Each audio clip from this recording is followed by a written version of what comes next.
Cellphone நம்பரை black செய்த காதலனின் வீடு தேடி சென்று கொலை செய்திருக்கிறார் இங்கொரு இளம்பெண். இதயத்தை பிளந்ததால் காதலன் மார்பை குத்தி கிழித்த காதலியின் பின்னணி என்ன? வாட்ஸ்அப்பில் பிளாக் செய்த காதலனை கடுப்பான காதலி கத்தியால் குத்தி கொலை செய்த சம்பவம் சத்தீஸ்கர் மாநிலத்தை ஸ்தம்பிக்க வைத்திருக்கிறது.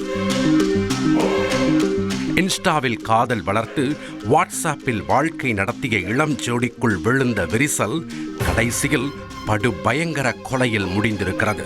சத்தீஸ்கர் மாநிலம் பிலாஸ்பூர் பகுதியைச் சேர்ந்தவர் கம்தா பிரசாத்.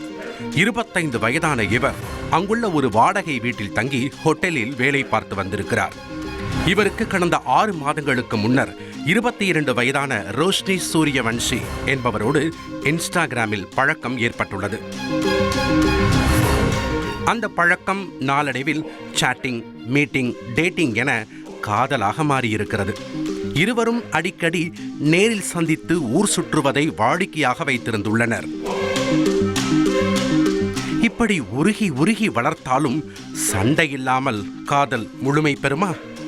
இருவரும் அவ்வப்போது சண்டை போடுவதும் அதன்பின் 1-2 நாட்களிலேயே சமாதானமாகி விடுவதையும் வழக்கமாக வைத்திருந்துள்ளனர். ஆனால் சமீபத்தில் நடந்த ஒரு சண்டை அப்படி முடிவுக்கு வரவில்லை.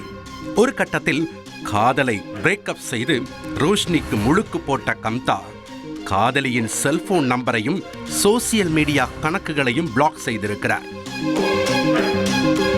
இதனால் காதலனுக்கு வேறு ஒரு பெண்ணுடன் பழக்கம் இருக்குமோ என சந்தேகித்திருக்கிறார் ரோஷ்னி.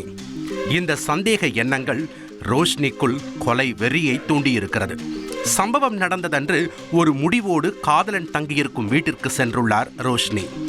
அங்கே கதவு திறந்தவுடன் காதலனிடம் அவருடைய செல்போனை சோதனையிடுவதற்கு கொடுக்குமாறு உரிமையோடு கேட்டிருக்கிறார். ஆனால் கம்தா செல்போனை கொடுக்க மறுத்துள்ளார். இதனால் இருவருக்கும் இடையே தகராறு முற்றி இருக்கிறது. காதலனின் செயலால் ஆத்திரத்தின் உச்சிக்கே சென்ற ரோஷ்னி சற்றும் எதிர்பாராத நேரத்தில் மறைத்து வைத்திருந்த கத்தியால் காதலனின் மார்பை குத்தி கிழித்திருக்கிறார். அவ்வளவுதான், ரத்தம் தெறித்து கம்தா சம்பவ இடத்திலேயே துடிதுடித்திருக்கிறார். உடனே சத்தம் கேட்டு ஓடி வந்த ரூம்மேட்ஸ் அவரை மீட்டு மருத்துவமனைக்கு அழைத்துச் செல்ல முயன்றுள்ளனர்.